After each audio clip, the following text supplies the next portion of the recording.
네, 이제 새로운 파트 들어오는 것 같아요. 사회 할 거예요. 사회는 오늘 이제 일제 침략과 광복을 위한 노력 시작할 거고요. 9차시, 10차시 하도록 하겠습니다. 9차시, 10차시고 교과서는 어딜라나 108, 109, 110, 111, 112쪽까지 좀 기네. 108부터 112까지 같이 할 거예요. 오호, 일단 그 연표부터 보면은 1895년 을미사변, 아관파천, 대한제국 선포, 을사늑약, 뭐 고종의 강제 퇴위, 그다음에 군대 해산, 안중근 의거, 뭐 이것까지만 여러분이 일단 보시면 오늘 수업하는 데는 힘들지 않을 것 같습니다. 청일전쟁 이후에 일제는 노골적으로 우리나라를 침략하기 시작했어요. 청일전쟁은 조금 줄여서 1894년이죠. 먼저 동학농민운동이 있었죠. 고부군수가 누구야? 조병갑이지. 고부군수 조병갑에게 맞서서 동학농민운동이 1894년에 먼저 일어났었는데 어때요? 그 명성황후하고 이제 고종이 청나라를 들였잖아, 그치? 일본도 들였고요. 그래서 얘네 둘이 다시 전쟁을 하게 됐어요. 중간에 청일전쟁이었죠. 청일전쟁에서 일본이 이겼어요. 일본이 중간에 이기고 나서 일본이 어떻게 했냐면 서울에 가서 가보개혁이라는 걸 했어. 강제로 개혁을 한 거지. 강제로 개혁을 하니까 이거에 화가 난 농민들이 다시 일어났어요. 그래서 2차 봉기가 일어났습니다. 2차 봉기가 일어났는데 결국 공주 우금치에서 패배를 하게 되죠. 이거 별로네. 결국 이제 일본이 굉장히 우리나라를 이제 유리한 입장에 맞서게 되게 된 거죠. 이에 우리 민족은 일제 침략에 맞서 나라를 지키려는 다양한 노력을 했어요. 일제 침략을 극복하고 광복을 이루려는 노력에는 누가 있었을까? 우리 민족이 일제와 맞서 싸워 지키려고 했던 건 무엇이었을까? 대한민국 임시정부 인사들에 대한 사진입니다. 1919년에 3.1운동 끝나고 나서 이제 중국 상하이에 임시정부가 생기게 되죠. 자, 대한제국 시기에 자주독립과 근대화를 위해 어떤 노력을 했는지 알아봅시다 그랬어요. 청일전쟁에서 승리한 일제는 이라고 했는데 1894년이죠. 조선 정치에 더욱더 깊이 간섭했어요. 청일전쟁에 승리하고 나서 이제 서울로 올라와서 가보개혁이라는 걸 했다고 했죠. 일본이 승리를 했는데 그리고 났는데 그럼 청나라는 완전히 이제 좀 안타까운 상황이 된 거예요. 근데 이제 조선의 입지에서 일본이 너무나 이제 강력해지다 보니까 그걸 견제하려는 세력이 누구였냐면 러시아였어요. 러시아. 그리고 이제 명성황후 자체가 일본을 싫어했단 말이야. 명성황후가 일본을 싫어했기 때문에 명성황후가 러시아한테 약간 좀 잘 도와주세요. 약간 이런 식으로 얘기를 해서 갑자기 순식간에 러시아가 우리나라에서 입지가 되게 좋아지게 돼요. 이에 고종과 명성황후는 러시아 세력을 끌어들이는 등 외교적인 노력을 하면서 일본을 막아서려고 했어요. 이건 사실이었어요. 당시 명성황후는 외교 정책의 제안자이며 고종의 정치적 조언자로서 적극적인 역할을 하고 있었다. 근데 이거는 말이 좀 틀렸는데 명성황후라고 하면 안 돼요. 명성황후. 왜냐면 물론 지금에서는 명성황후가 맞는데 이제 왕후가 아니고 왕후는 이제 왕의 부인이고 황후는 황제의 부인인데 이때까지만 해도 왕이었잖아. 고종이 왕이었기 때문에 왕후라고 해야 맞는 건데 어쨌든 결론적으로는 황제가 됐기 때문에 황후가 맞아요. 근데 자, 그래서 이제 어떻게 됐느냐? 이제 러시아의 입지가 되게 세졌잖아요. 러시아의 입지가 되게 세져서 안타까운 일이 발생을 하는데 요거를 아니야, 이렇게 하면 안 되는구나. 이걸 가져와야지. 사진을 불러와야지. 명성황후가 시해되는 사건이 발생을 합니다. 명성황후가 시해되는 사건이 발생을 하는데, 네, 시해라는 말은 왕이나 왕비 등 윗사람을 죽이는 것이 시해라고 해요. 자, 이것을 우리가 뭐라고 하냐면 이제 이걸 을미사변이라고 얘기를 합니다. 1895년이고요. 다음 해죠. 그 다음에 1894년이 갑오년이니까 얘가 을미년인데 을미사변이라고 얘기를 합니다. 을미년에 변이 일어났다. 그래서 을미사변이라고 얘기를 하는데, 그 미우라라는 사람이 있는데 이 사람이 그 궁궐에 침입을 한 거야. 이제 자객을 들인 거지. 자객을 들여서 궁궐에 침입을 해서, 근데 이제 이게 소문이 돌긴 돌았어. 뭔가 자객이 침입했다고 총소리가 막 났거든. 총소리가 났기 때문에. 근데 당시에 이제 그 증언에 따르면 이런 그냥 평상복을 입은 이제 그 뭐랄까, 약간 하녀 아니고 약간 누구처럼 보인다. 약간 하녀는 아니지만 왕실에서 있는 조금 그 자리가 낮은 사람들을 뭐라 그러냐, 약간 궁녀, 그치? 궁녀복을 입고 있었단 말이야. 궁녀복을 입고 있었는데 한 두세 명이 있었나 봐. 근데 이제 뭐라 그랬냐면 자기는 여기 사람이 아니고 그냥 지나가는 뭔가 방문객이다, 이런 식으로 얘기를 했던 거예요. 근데 이제 이 자객들이 누군지 모르니까 그냥 다 죽인 거야.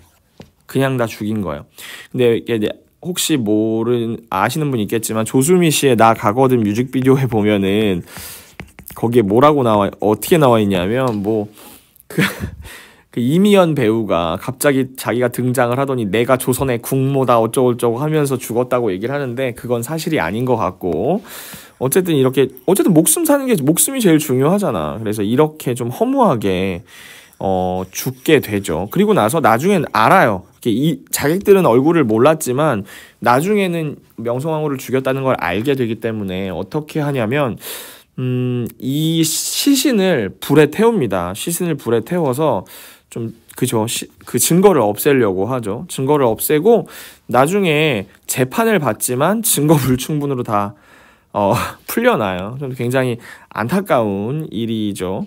그리고 명성황후의 그 사진이 실제로 전해져 있진 않아요. 근데 이제 이렇게 소문에 이런저런 이 사진이 진짜다, 저 사진이 진짜다라는 얘기가 돌고 있는데, 어떤 것도 진짜라고 하는 확신은 없어요. 그냥 이렇게 생겼을 거다라고 추측은 하고 있죠. 근데 되게 좀 안타까운 게 뭐냐면은, 이러고 나서 일본에서 뭐라고 하냐면 나라의 왕비를 죽이고 나서 흥선대원군이 반란을 일으켰다고 뻥을 친단 말이야. 흥선대원군이 반란을 일으켰다고 뻥을 쳐요. 근데 고종은 약간 알고 있었을 거야. 여기가 고종이고 이분이 이제 그 다음 왕인 순종인데 아마 무슨 일이 일어나는지 알고 있었겠죠. 하지만 이제 일본이 너무 무서우니까 아무 말도 못했던 거지. 그래서 결국에 명성황후가 같이 도망갔다 그랬거든. 이제 흥선대원군이 반란을 일으키고 명성황후는 도망갔다, 이렇게 얘기를 했으니까 명성황후를 패서인하는 거지. 왕비에서 쫓겨나는 그런 좀 되게 말도 안 되는 그런 사건이 있었어요. 그러자 일본은 경복궁에 침입해 명성황후를 시해하고 시신을 불태우는 등 만행을 저질렀다. 이게 1895년입니다. 얼마나 무서웠겠어, 고종하고 순종이. 그치? 그래서 어디로 도망갔냐면, 이것도 되게 창피한 일인데, 그때 당시에 우리를 도와주던 나라가, 약간 도와주는 건 아니지만 러시아에 많이 의존을 하고 있었다 그랬잖아요. 그래서 고종은 을미사변 이후 안전을 지키고 일본의 영향력을 벗어나고자 일본 공사관으로 도망갔어. 정말 이건 정말 안타까운데. 그래서 이거 아관파천이라는데, 아는 뭐냐면 러시아의 아자고 관은 이제 공사관이에요. 그래서 파천은 거기로 갔다는 얘기거든. 그래서 러시아의 공사관으로 도망갔다, 이런 뜻이에요. 그래서 아관파천은 그 다음에 1896년이었거든요. 너무 좀 가슴 아프고 창피한 일이죠. 그래서 이 그림이 아이고 이 그림 아니지. 이 그림은 뭐 명성황후 기념비 뭐 이런 거였고, 이거는 그거야. 명성황후의 장례식. 명성황후의 장례식 사진이에요. 좀 안타깝죠. 그리고 이 사진은 뭐냐면, 여기가 러시아 공사관이야. 러시아 공사관에서 고종이 되게 불쌍하게 여기에 있었던 그런 사건입니다. 근데 당연히 이렇게 되니까 일본의 입지가 축소되고 러시아의 영향력이 다시 커졌겠죠. 아무튼 명성황후가 시해되었던 장소는 경복궁 안에 권천궁이다. 지금은 다 불탔기 때문에 뭔가 이제 새로 새 건물로 개축이 되었어요. 여기 명성황후의 국장이 여기 있네요. 돌아가신 건 1895년인데 국장은 1897년이죠. 되게 뭔가 뒤에서 있었던 일 같습니다.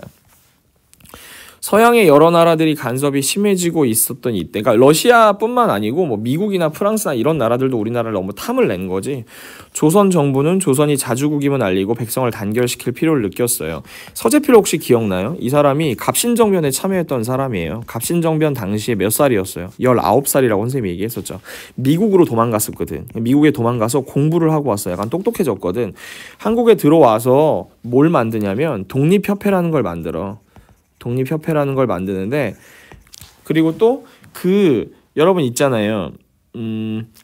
맨 처음에 이 단어 맨 처음에 독립문이라고 이렇게 큰 문 하나 써있던 거 기억나? 독립문 이렇게 써있었던 거.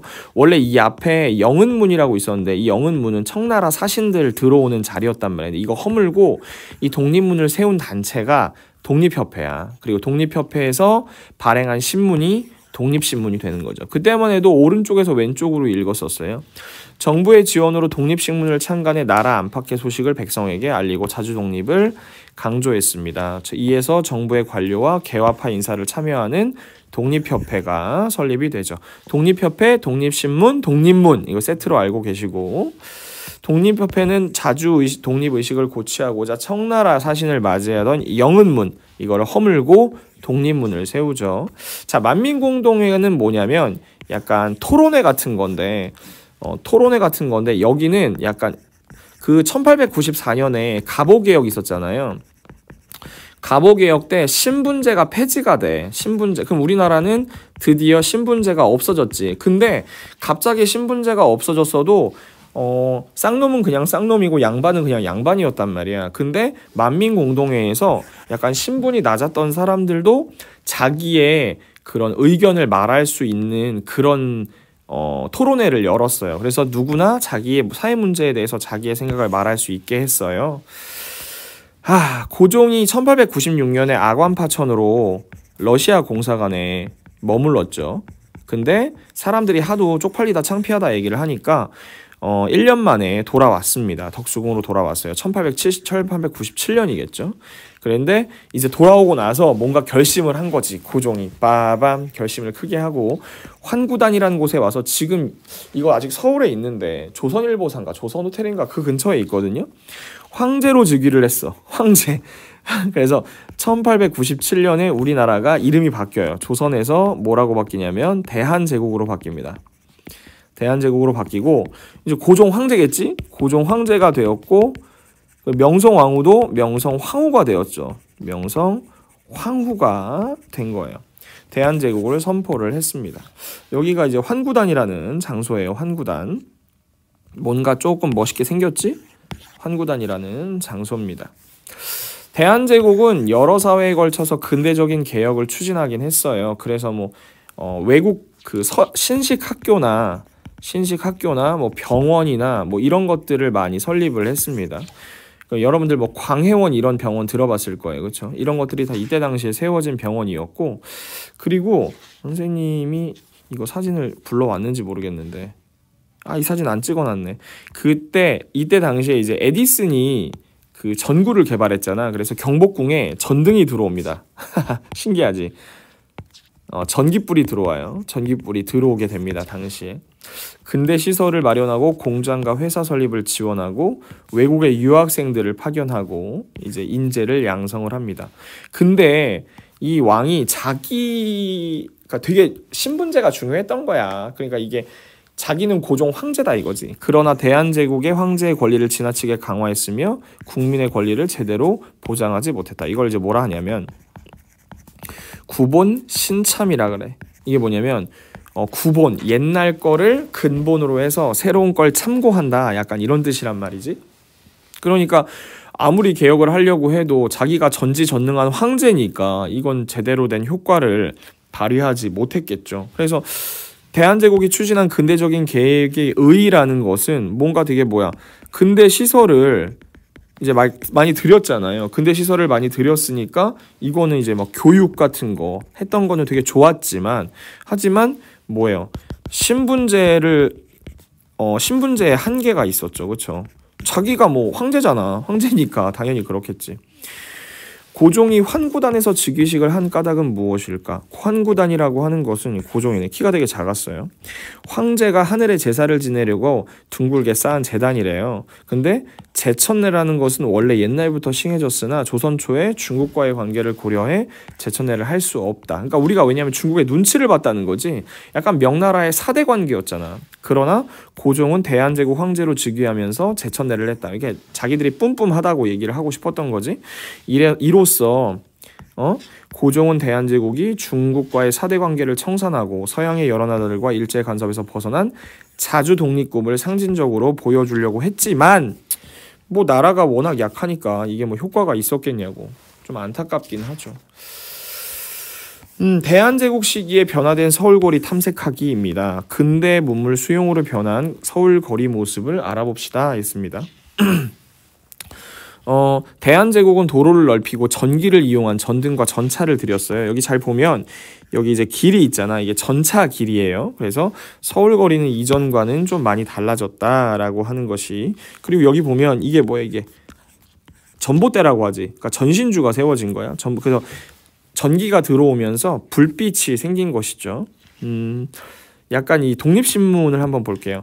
내부의 경무청이 경찰이에요. 사람의 위생을 위해서는 집과 길을 깨끗하게 하는 것이 중요하다. 옛날에는 진짜 더러웠나 봐. 여름에는 더욱 깨끗하게 해야 한다. 오물과 더러운 물건들의 냄새를 없애는 것이 중요하다. 각 서장과 교본소 순검에게 별도로 지시해 실제로 효과가 있게 하되 만일 역습관을 고치지 못하는 사람이 있으면 엄하게 다스린다. 쓰레기 버리지 말란 얘기지. 곧 보고하라 지시했다. 첫째, 집들과 문 앞을 깨끗하게 해야 한다. 아침 저녁으로 쓰고 버리는 물을 칡간에 뿌려 칡간이 응가하는데 화장실 오물이 쌓이거나 하수주가 막히지 않게 한다. 둘째, 길거리에 버린 더러운 물건은 그 땅 가까운 집으로 옮겨버리게 한다. 그러니까 길거리에 그냥 쓰레기를 버리는 거야. 셋째, 각 골목의 작은 개천들을 좌우에 있는 집주인을 시켜 파내게 한다. 넷째, 썩고 상한 생선 덜 익은 열매를 팔지 못하게 한다. 이런 걸 팔았던 거야? 다섯째, 길가에 대변을 못 누겠다. 그러니까 사람들이 아직 그 위생관념이 없었던 거예요. 그때까지는 위생관념이 그런 얘기 하잖아. 프랑스가 되게 더러웠다는 얘기 하는데 우리나라도 다르지 않았어. 근데 이제 이런 것들을 좀 깨끗하게 해보자라는 것이죠. 근대 문물을 받아들인 후에 사람들의 생활을 어떻게 변했을까? 이렇게 할 수 있겠죠. 도로가 넓어졌지, 그치? 도로가 미안해요. 넓어지고 전차가 생기면서 사람들이 편리하게 이동할 수 있었죠. 사람들이 편리하게 이동할 수 있었다. 이런 얘기 할 수 있겠고, 그리고 아니면은 밤에 전등을 켤 수 있었다. 전기가 들어왔으니까 모든 집에 들어오진 않았겠지. 그리고 도로가 깨끗해지고 고자야 고자. 위생적으로 살 수 있었다. 길거리에서 응가를 한다는 그러니까